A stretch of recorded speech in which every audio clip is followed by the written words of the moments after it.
Conrad's reading on African land in the description of Heart of Darkness. By the time Conrad began writing Heart of Darkness in 1898, an increasingly jingoistic strain of writing about empire was apparent, both in the popular press and in the quality periodicals that formed an important part of Conrad's literary world in the 1890s. Conrad read the Saturday Review, Hochschild and others have plausibly suggested that a Saturday Review article was the source for Kurtz's Heads on Stakes and professed to be a regular reader of Blackwood's magazine, calling it the only monthly I cared to read. In Eastleigh's judgment, even the Times was a repository of late Victorian news and views of the Congo with a classic Orientalist outlook. He notes how well Art of Darkness measures with that meta narrative.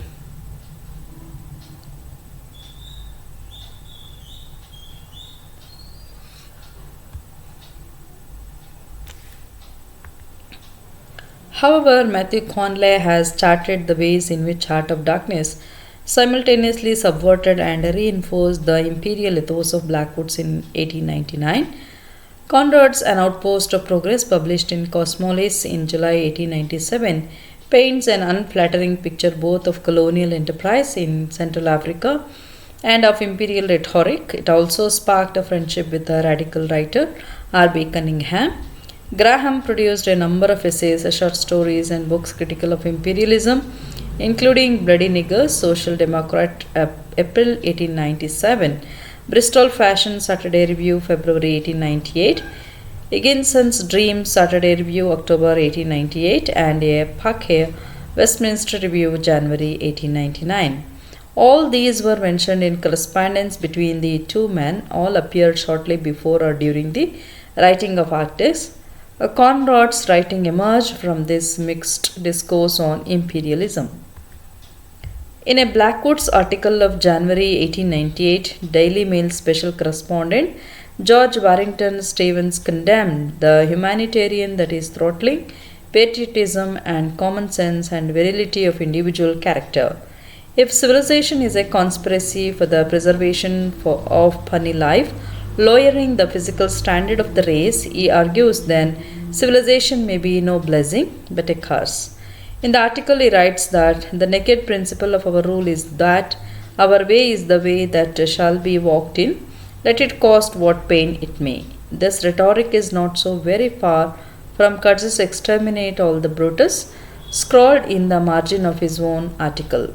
Indeed, Heart of Darkness explicitly aligns Kurtz with this type of journalistic discourse. Kurtz was a journalist, and his report on the suppression of savage customs is rejected by his company but accepted for publication by a journalist. Stevens, moreover, elucidates a problem that Conrad grapples in Art of Darkness. Either we may go on as now conducting our empire by force and pretend that we do so by charity and meekness, or we may cease to conduct it by force and try to do so by charity and meekness. In the first case, we shall finally entrain hypocrisy as the dominant trait of our national character. In the second, we shall very soon have no national character or national self-esteem or national existence to lose. This is close to the truth that Kurtz has discovered in the Congo, a fatal gulf between the rhetoric of imperial idealists and the brutal practicalities of colonial dominance. Stevens is commendably honest even in his espousal of unpitying social Darwinism. Such rhetoric was no longer unusual enough to be remarkable by the late 1890s. An article on the Jubilee events of 1897, which argued that they marked the acceptance of imperialism as central to British identity, appeared in the same issue of Cosmopolis as an outpost of progress.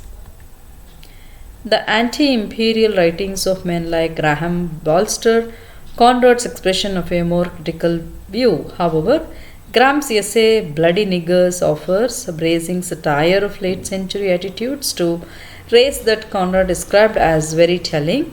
Of Graham's story, Bristol Fashion, Conrad enthused that the business is excellently well put. The skipper of the bark is prize surely if I had known the type. Interestingly, the story depicts the master of a trading vessel, Tom Bilson, selling three Africans to a chief of one of them, cannibal setouts of niggers down Congo Way in retribution of after they deserted his ship, echoing the plot of Conrad's An Outpost of Progress, which had appeared some 6 months earlier. It seems clear that the two men and their work were in dialogue, Graham's attitudes helping to crystallize Conrad's ideas. Cedric Watts described the relationship between Conrad and Graham as an exploding paradox, citing their apparently incompatible politics. If Graham's anti establishment and socialist sentiments were at odds with Conrad's own deeply held views, the two men did share a distaste for the notion of a civilizing mission and all that it concealed.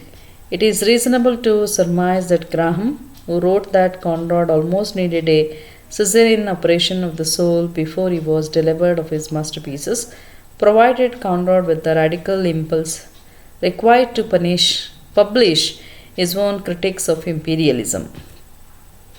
Graham's work may well be a source for elements in Art of Darkness. Graham's Higginson's Dream, published just a couple of months before Conrad began Art of Darkness, seems to have particular significance.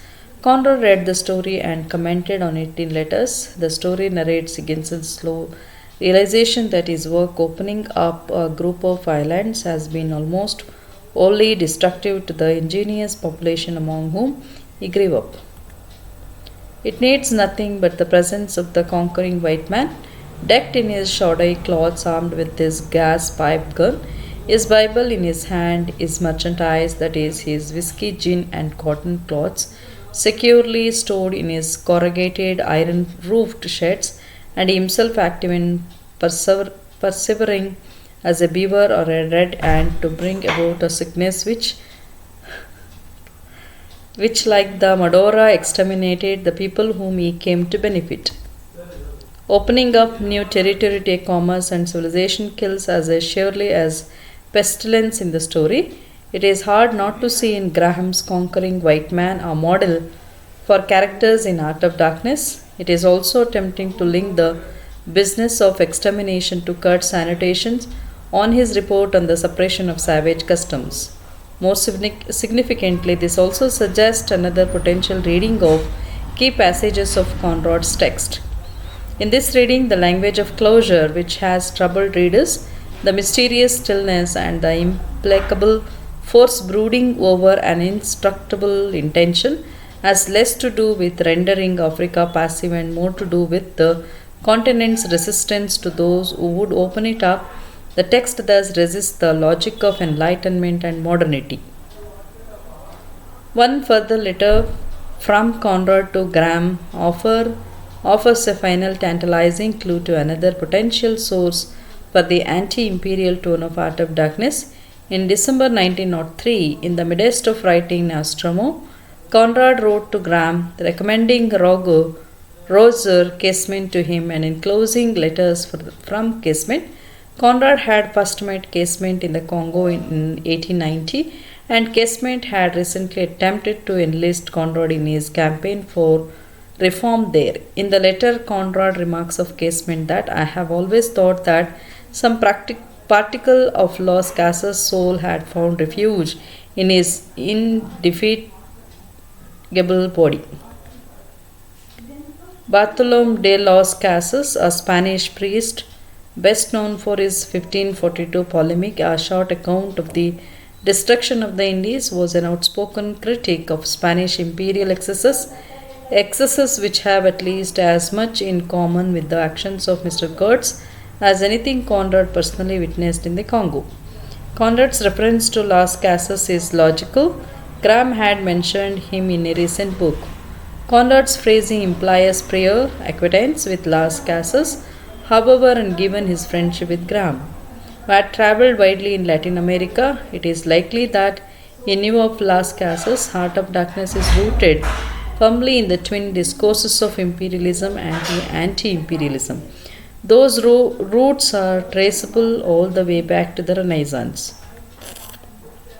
Blank spaces. Just as enticing blanks remain to be filled on the map of Africa, In Conrad's childhood, enticing gaps remain in the sketch of Conrad's sources. Filling those gaps is a task that goes beyond the scope of this essay, but it is right to end this discussion by gesturing toward unexplored territory. Conrad's letters offer only fragmentary glimpses of his reading, making it difficult to know for certain how far he engaged with the writing on West Africa available in the 1890s. A number of important texts from the late 18th century to the late 19th are potential sources. Mungo Park's travels in the interior Mung- districts of Africa, 1799, details his journeys to and along the Niger.